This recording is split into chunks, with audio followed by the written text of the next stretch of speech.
In your opinion, what type of engagement tactics, all right, can a solo player, as we saw Purdy Curry, come into when it comes to versus a two-man and a two-man? Like, just your opinion. I don't know if I was clear enough with my question, but no, I completely understand. Okay. And it's a great question. Mainly looking at, I mean, at this level of gameplay, everything is a calculated risk. You have to think like that. And as far as the Wolfpack goes, it's pretty aggressive in my opinion.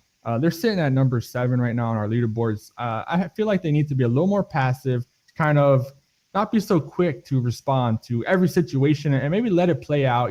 Get a better view of the area, because I believe there was 3 squads in the area, if I recall, and they kind of we saw Lush. He was kind of just stuck in the middle for a majority of all those gunfights, and he ended up dying because he was forced to take some shots. It was either all or nothing. Let's take a second. One of the reasons I wanted to make sure that I was coming tonight is because I really believe in Extra Life. I know you guys have probably been talking about all day, but it's the Children's Miracle Network, and they pretty much help babies in the NICU unit, children with diseases and cancer, and who need surgery. I was actually on their website and I read something that kind of shocked me. 62 children every minute enter the Children's Miracle Network. So, I mean, anything that you guys can donate tonight, it definitely goes to a good cause. These guys have been doing it for 34 years, so they know what they're doing also. I just want to put that out there. Good positioning in the ruins. They had that little church up on the hill, pretty much able to, look over everything. But then, as the circle changes, they're kind of forced.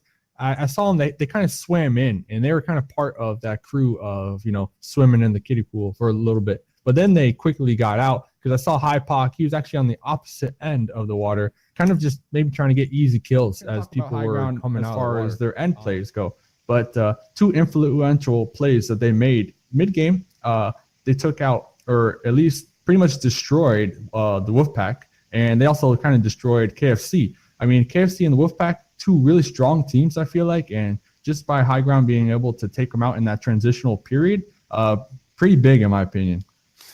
Yeah, absolutely. And as always, good luck to the players. And just to add on, just because this is, in a sense, pros versus matchmaking, the pros need to watch out because, the bush tactics, they might just be. Just to touch on what you're talking about, Cream 9 pushing in.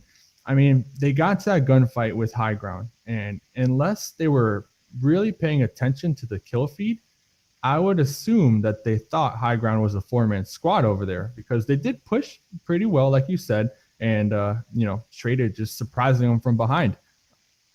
Good play. I mean, honestly, High Ground had pretty much the circle. They were in the circle 98% of the time, I want to say, that game, and I was favoring them, but we saw in the end, Cream 9, first place, you get 25 points, second place, 20 points, third place, 18 points, and then fourth place is 16 points, and then it goes down from there just by 1 point, all the way to 20th place gets 0 points. Now, one thing I want to mention today, we have the full 20 teams.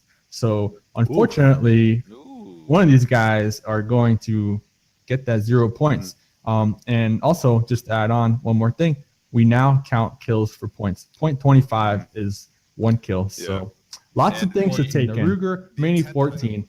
Game 2, making just everyone's using it. I want to ask you, though, is it just the flavor of the month? Or do you see it being used long term?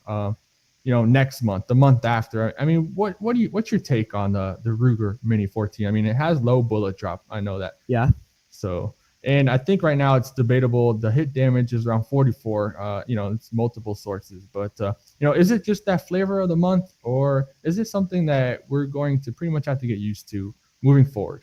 I think a little bit. Have the anonymous names like Hello Kitty. It's not linked to your real name like on Facebook. I feel like people are holding back what they really want to say to us. But yeah, out of the 3 games tonight, 2 of the first place winners were our bottom 6. So kind of what we expected to see, or at least hope to see. You know what? I mean, congratulations to them, right? They had 20 kills, and plus the first place, that gives them 30 points for this round. Coming into tonight, they're sitting at 10th place on leaderboard, so this is definitely going to boost them up, one could say. I have a question for Moses, but first let me say this is directed at Poro. Don't disrespect my boy Machine Gunner by replacing him with the AWM. All right, I'm sure he was furious that you said that. But Moses, I have a question for you. Introduce some of the new teams that we have. Yeah, I mean, I'll be delighted to. So, I'm so delighted to. Thank you, Poro, for the honor. Let's go right into this. All right. Fresh leaderboards. All right. Fresh off the oven, ready to go. Nobody has points. All right. So these teams are going to be competing neck and neck pretty much, probably all month long, because they saw last month Tempo Storm took first place and they had a good point lead ahead of everybody. So let's get right into this.